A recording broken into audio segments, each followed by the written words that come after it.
12મા ધોરણના વિદ્યાર્થીઓ કે જેની બોર્ડની એક્ઝામ નજીક આવી રહી છે, એટલે કોમેન્ટ બોક્સની અંદર છોકરાઓ બહુ પૂછે છે કે સર એક નાનો એવો વિડીયો બનાવો કે અમારે પ્રિપરેશન કઈ રીતે કરવી, બોર્ડની અંદર કઈ રીતે લખવું. તો એના માટે પર્ટિક્યુલર આજે આપણે મળી રહ્યા છીએ. જો બેટા, કેમેસ્ટ્રીની અંદર માર્ક લાવવા એ બહુ હાર્ડ નથી. હું તમને થોડી ટિપ્સ આપું ને, એ વસ્તુ ધ્યાન રાખો. જો લોકડાઉનને કારણે પહેલી વસ્તુ તો એ કે આપણો કોર્સ 70% થઈ ગયો છે, અને 70% કેમેસ્ટ્રીનો કોર્સ કરવો એ કોઈ બહુ મોટી વાત નથી. એટલે ગભરાવશો જ નહીં. સેજ પણ કોઈ ગભરાવે તો ગભરાવાની એક તો પહેલાં જરૂર નથી. હવે આપણે કેમેસ્ટ્રીમાં કવર કઈ રીતે કરવું, તો હું પહેલાં ઓર્ગેનિકના બેઝ ઉપર જાઉં. ઓર્ગેનિકની અંદર આપણે કેટલા લેસન, મોટા ભાગના સારા લેસન આલ્કોહોલ ફિનોલ ઇથર છે, હેલો આલ્કેન હેલો એરિન સંયોજનો, એના પછી આલ્ડિહાઇડ કીટોન ને કાર્બોક્સિલિક એસિડ અને નાઇટ્રોજન યુક્ત કાર્બનિક સંયોજનો. ઓકે, આ બધાને બેટા તૈયારી કઈ રીતે કરવી? ઓર્ગેનિકની એક વિશિષ્ટતા એવી છે કે એમાં જે કોઈ પ્રક્રિયા એકવાર જો બાળકને યાદ રહી ગઈ તો એનું વર્ણન એ પ્રક્રિયામાં જે પદાર્થો વપરાયા છે, પછી એ મૂળ પદાર્થ હોય, એરા ઉપર એટલે પ્રક્રિયા સંજોગો કયા છે એ, અને છેલ્લે પદાર્થ કયો બનો છે, એ જો પ્રક્રિયા રૂપે પોતાની આંખ સામે જો યાદ રહી ગયું તો વર્ણન એ જ હોય. ફોર એક્ઝામ્પલ, નાઇટ્રોબેન્ઝીનમાંથી એનિલિન, તમે એનિલિનની બનાવટમાં એક પ્રક્રિયા જોઈ તો શું લખ્યું એને, શું લખ્યું હોય? સૌ પ્રથમ નાઇટ્રોબેન્ઝીનની રિડક્શન કર્તા સાથે પ્રક્રિયા કરો. રિડક્શન કર્તા તરીકે ઝિંક પ્લસ HCl નાખવામાં આવે. આ તાપમાને ગરમ કરો અને નાઇટ્રોબેન્ઝીનમાંથી એનિલિન બને છે. એ જે વર્ણન કર્યું હોય ને એ નીચે આખી પ્રક્રિયા લખી હોય. એટલે નાઇટ્રોબેન્ઝીન દોર્યું હોય, પ્રક્રિયા સંજોગો એરા ઉપર લખેલા હોય, અને છેલ્લે એનિલિન દોરેલો હોય. ઓકે, તો બેટા થોડી બુદ્ધિ ચલાવો કે આ પ્રક્રિયા તમને જો યાદ રહી જાય તો વર્ણન વાંચવાની જરૂર ખરી? અરે પ્રક્રિયા છે એ જ તમારું વર્ણન છે, તો પ્રક્રિયાને યાદ રાખવી કઈ રીતે, એના માટે હું કહું, જે પણ કોઈ તમારો પાઠ, દાખલા તરીકે આલ્કોહોલ ફિનોલ અને ઇથરનો પાઠ છે, આ પાઠને 3 ભાગમાં ડિવાઈડ કરી નાખો. કેમ 3 ભાગમાં? એક આલ્કોહોલનો પોર્શન લઈ લો, એનો ચાર્ટ બનાવી દો. ચાર્ટ એટલે કેવો? મેં જે હમણાં કીધું ને, આલ્કોહોલની બનાવટની બધી પ્રક્રિયા, આલ્કોહોલના રાસાયણિક ગુણધર્મો, 2 તો પ્રક્રિયામાં આવી ગયા. ભૌતિક ગુણધર્મો અને ઉપયોગો ખાલી લખવાના રહ્યા. આખો આલ્કોહોલનો આ ચાર્ટ તમે જે વાંચો છો ત્યાં તમે લગાવી દો. ઓકે, આ જ રીતે ફિનોલનો બનાવી દો, આ રીતે ઇથરનો. ક્લિયર?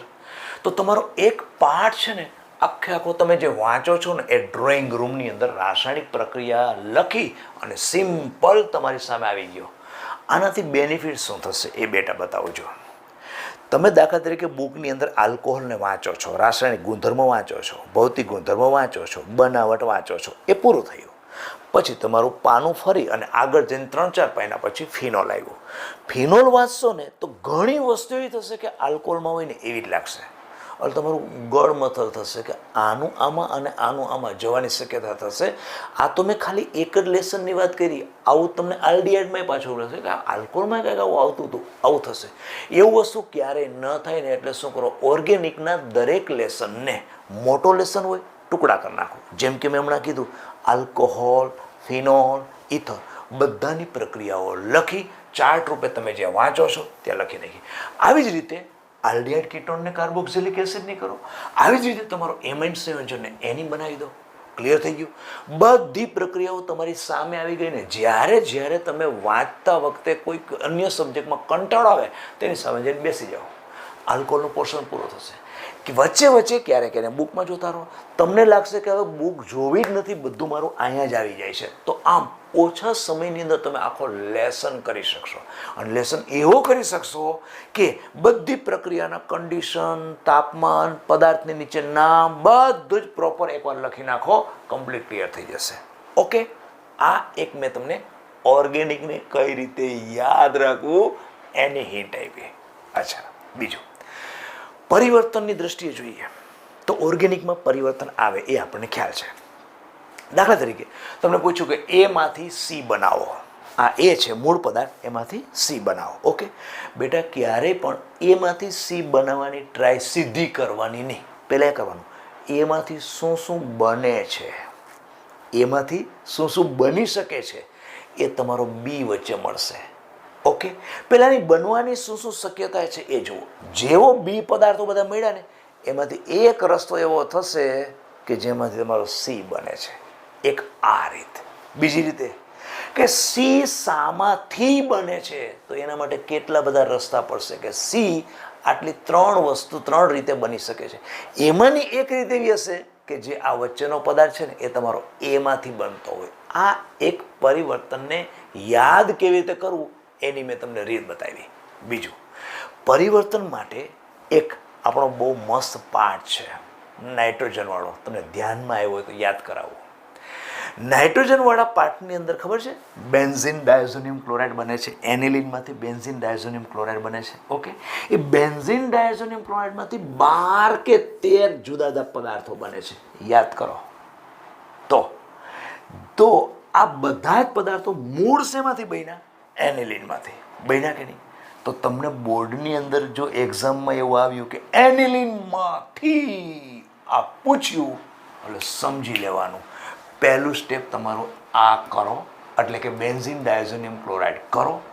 બની શકે કે આના પછી 13માંથી કોઈ એક વસ્તુ કે 12માંથી એક વસ્તુ તમને પૂછે. દાખલા તરીકે ક્લોરોબેન્ઝીન પૂછી લો, તમને ખબર પડી ગઈ હા આ બેનિલિનમાંથી બનાવટમાંથી 13 પદાર્થો મેં જે કરેલા હતા ને એમાંથી કે 12 પદાર્થો જે આપેલા છે જેટલા છે એટલા એમાંથી આમાંથી એનિલિન આ રીતે એનિલિનમાંથી આ બને છે. પહેલું સ્ટેપ તમારું ફિક્સ થઈ ગયું. પછી સેકન્ડ સ્ટેપ તમારે ફક્ત યાદ રાખવાનું રહ્યું. તો આમ તમારા 12 પરિવર્તન તો આ થઈ ગયા. ધ્યાન રાખજો, આ વસ્તુને તમે પરિવર્તનની દ્રષ્ટિએ એનિલિનમાંથી જે બને છે બધા પદાર્થો એનું આખું લિસ્ટ બનાવી અને એક ચાર્ટ રૂપે લગાવી દો. એકાદ પરિવર્તન લગભગ બેસી જ જશે એનિલિનવાળો. આયા નહીં તો JEE નીટમાં પણ તમને આ પ્રક્રિયા કામ તો આવવાની છે. ઓકે, આ થઈ ગયું ઓર્ગેનિક. ફરીથી ઓર્ગેનિકમાં શું કરશો બેટા? ઓર્ગેનિકની અંદર જેટલા લેસન છે એ તમારા મોટા લેસન છે એને ટુકડામાં વિભાજિત કરી નાખો. Aldehyde, ketone, carboxylic acid. Okay, બધી પ્રક્રિયાઓ લખી નાખો, બધી પ્રક્રિયાઓ લખો.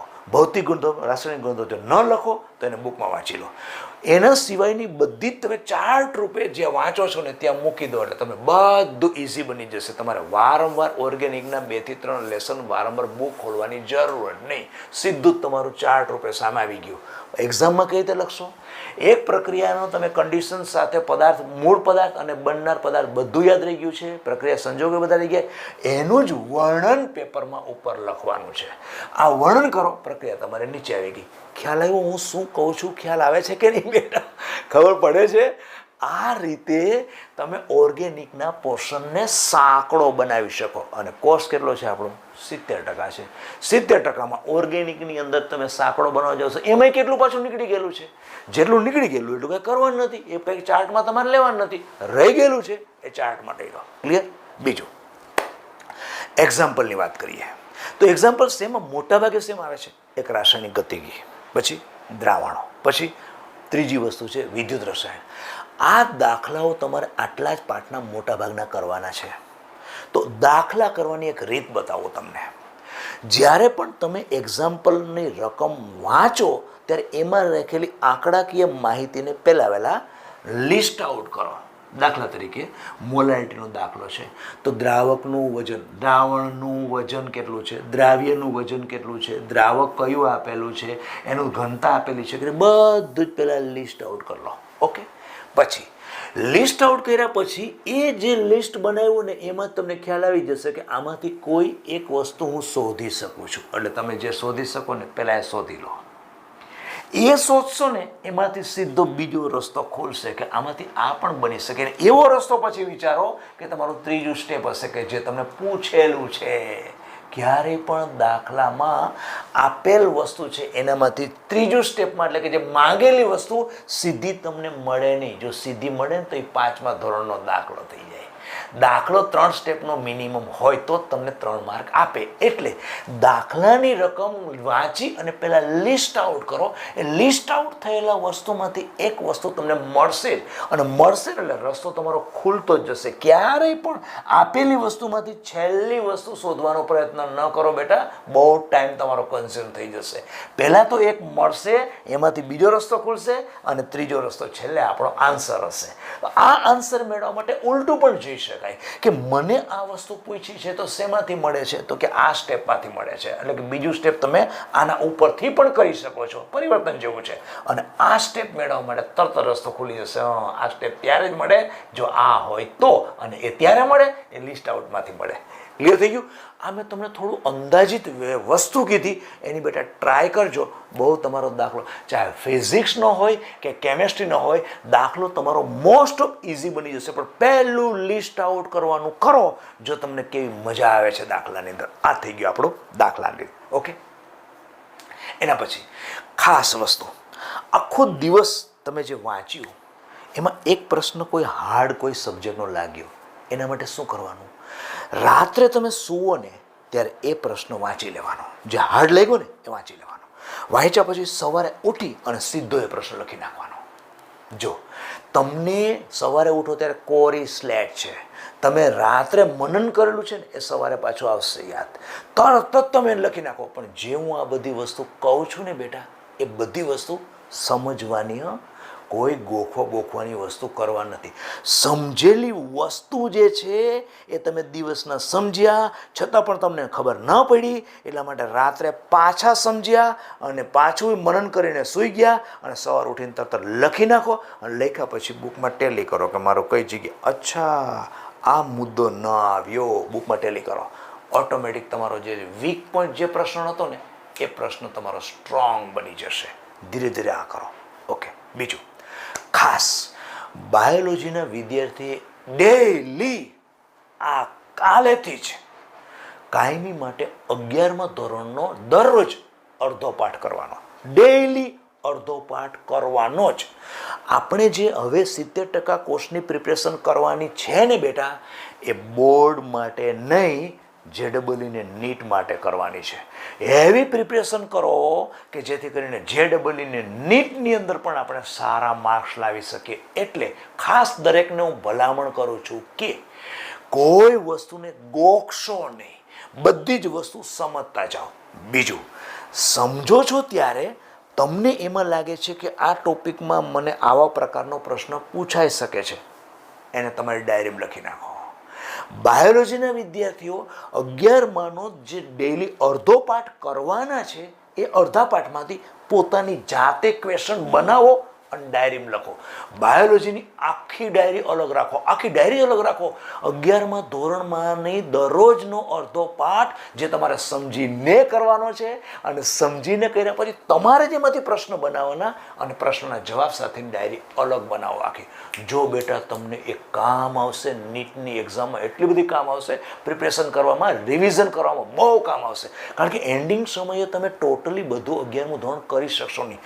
12મામાં તમે લાઈવ છો, અત્યારે 12માની પ્રિપરેશન કરો જ છો, એના પણ સાથે દરેક સબ્જેક્ટના એવી રીતે જ પ્રિપરેશન કરો કે દરેકને સમજતા જાઓ, અને એ સમજેલા ટોપિકમાં કે પેરેગ્રાફમાં કે ફકરામાં તમે પોતાની રીતે નક્કી કરો. પ્રોડ્યુસર બનો કે આમાં કેવા પ્રકારનો પ્રશ્ન પૂછે, આમાં આવા પ્રકારનો પ્રશ્ન પૂછાઈ શકે, એનો જવાબ આવો હોય, એને તમે ડાયરીમાં લખતા જાઓ. બીજું કે તમને વાંચતા બહુ લાંબો પ્રશ્ન કોઈ બહુ મોટો હાર્ડ લાગ્યો છે, એ પ્રશ્નનું અંદર વચ્ચે કોઈ ટોપિક સમજાતું નથી, તો હાલમાં તમે સ્કૂલે જાઓ છો, સ્કૂલે તમારા સર પાસે એ ટોપિક અથવા તો એ લીટીને બરાબર સમજી લો કે સર આ શું કહેવા માગે છે. એ જે સમજી ગયા છો એ પણ તમારી ડાયરીમાં નોટ કરો, અથવા તો જે બુક છે એની અંદર નોટ કરો કે સરે આ લીટી માટે આવું કહ્યું છે. આવી રીતે જે પ્રશ્ન અત્યારે તમને નવા મળતા જાય છે ને, એનો બેટા સ્ટોક કરો, એ સ્ટોક કરતા જાઓ, અને એ સ્ટોક તમને બહુ કામ આવશે. જ્યારે ફ્રી થાવ ત્યારે તમારી ડાયરી ખોલીને બેસો.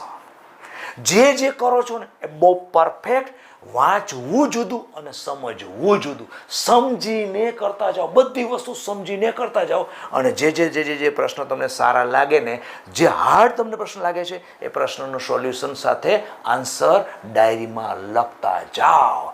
અને તમને કોઈ એમ કહે કે આઈએમપી ન કરવાનો મેં વિડીયો પણ બનાવ્યો હતો. બેટા આઈએમપી ઉપર બહુ આધાર રાખશો નહીં, કદાચ ન પૂછાઈ ગયું તો વસ્તુ અઘરી પડે. એટલા માટે આઈએમપી ઉપર નહીં, બ્રોડ બનો, નેરો નહીં બનો. અને સમજો છો ને એ કોઈ દિવસ તમને ભૂલાશે નહીં. દાખલા તરીકે તમે પિક્ચર જોવા જાઓ છો, ઓકે, તમે દાખલા તરીકે રસોઈ બનાવો છો, ચાલો છોકરીઓ છે રસોઈ બનાવે છે, સવારે ઉઠો છો, પાર્ટીમાં જાઓ છો, આ બધી વસ્તુ તમે કેવી રીતે જવું, કેવી રીતે કરવું, શું એ બધું કોઈ શીખવાડવું પડે છે. એના માટે કાંઈ નહીં, કોઈ થિયરી કોઈ વાંચીને તમે તૈયાર કર્યું, તમારી પ્રેક્ટિસથી જ આવી ગયું છે. એવી રીતે આમ તમે સમજીને શું કરવાની છે, પ્રેક્ટિસ કરવાની છે. પણ કેવી? સમજીને પ્રેક્ટિસ કરવાની છે. સમજેલી વસ્તુ કોઈ દિવસ ભૂલાતી નથી. ક્લિયર થયું? જે પણ કંઈ પ્રિપરેશન કરો છો ને બધી જ JEE ને નીટના બેઝથી પ્રિપરેશન કરો. બેટા થશે, કોઈ અઘરું નથી. સહેજ પણ ગભરાશો નહીં, સહેજ ગભરાશો નહીં. મેં તમને ટ્રીક આપી. શું શેની ટ્રીક આપી? પહેલી વસ્તુ, ઓર્ગેનિકને ખૂબ જ સાંકળી કરો. કઈ રીતે કરશો? બધા જ પાર્ટને ડિવાઇડેશન કરો. અરે ઇનઓર્ગેનિકની અંદર એ પાર્ટ તમને મોટો લાગતો હોય તો એને ડિવાઇડેશન, કારણ કે વિદ્યુત રસાયણ છે તો એમાં વિદ્યુત વિભાજનને કરી નાખો, વિદ્યુત રાસાયણિકને કરી નાખો, બેને અલગ કરી નાખો. પણ ચાર્ટ બનાવો એમાં અઘરો પડશે. એટલે હું તમને ચાર્ટનો આગ્રહ શેમાં રાખું છું કે ઓર્ગેનિકના પોર્શન છે ને એને બધાને ચાર્ટ રૂપે કરી અને તમે જે વાંચો છો ત્યાં લગાવી દો. બધી રાસાયણિક પ્રક્રિયા લખો. ઉપયોગો લખવો હશે તો ઉપયોગને પણ મુદ્દાસર લખો. જે પણ તમે એક્ઝામમાં લખવાના છો એ એક્ઝામમાં બુકની બેઠી લીટી લખવાનો ક્યારે પ્રયત્ન કરશો પણ નહીં. તમને પરીક્ષામાં શું માગે છે, ક્વેશ્ચન આપેલો છે ને એ ક્વેશ્ચનનું હાર્ટ સમજો અને એ ક્વેશ્ચનને તમે સમજ્યા પછી તમે તમારી રીતે મુદ્દાસર પેપરમાં મુદ્દાસર લખો. બુકની લીટી અંદર લખેલી છે એને કંઈ યાદ કરવાની જરૂર નથી. તમે તમારી રીતે જાતે મૌલિક રજૂઆત કરો. પરીક્ષકને શું જોઈએ છે કે મેં જે પ્રશ્ન પૂછ્યો છે પેપરમાં એને રિલેટેડ મને આન્સર આપ્યો છે કે નહીં, બરાબર સમજાવ્યો છે કે એ મહત્વનું છે. કંઈ બુકની લીટી લખવી એ મહત્વની નથી. બુક લીટી ઉપર પ્રાધાન્ય શા માટે આપો છો? પરીક્ષકને મહત્વનું એ છે કે મને પ્રશ્ન પૂછ્યો છે એને ન્યાય મળવો જોઈએ. કારણ કે બુકની લીટી યાદ રાખવા જાઓ ને તો ઝેરોક્સ મશીન બની જાય વિદ્યાર્થી. એ રીતે નહીં કરો બેટા ક્યારેય. મેઇન મુદ્દો આવી જવો જોઈએ. તમારા આન્સરની અંદર તમને પૂછેલી વસ્તુ બધી વસ્તુ આવી જવી જોઈએ. એ મેઇન પરીક્ષાનો આશય એ છે. ક્લિયર? ઓકે. તો આમ મારી પાસે જે બેટા મને લાગતી હતી એ બધી મેં તમે થોડી ઘણી ટ્રીક આપી અને પ્રયત્ન કર્યો છે કે મારા બાળકોનું રિઝલ્ટ ખરેખર ઊંચું જશે, સારામાં સારું થશે. ભગવાન ઉપર આપણે વિશ્વાસ રાખીએ અને જબરજસ્ત મહેનત કરીએ બેટા. અને છેલ્લે ભગવાનને હું પ્રાર્થના કરું કે બધા જ બાળકોને ખૂબ જ મહેનત કરવાની શક્તિ આપે અને એના જીવનની અંદર આવતી બધી જ એક્ઝામ છે એ ખૂબ જ સારી જાય અને દરેક બાળકોને પોતાની મનની બ્રાન્ચ મળે. મનની જે ઈચ્છા છે કે મારે આ બ્રાન્ચમાં જવું છે એ બ્રાન્ચ ભગવાન સૌને આપે અને સૌનું રિઝલ્ટ સારું આવે એવી પ્રાર્થના સાથે નમસ્તે.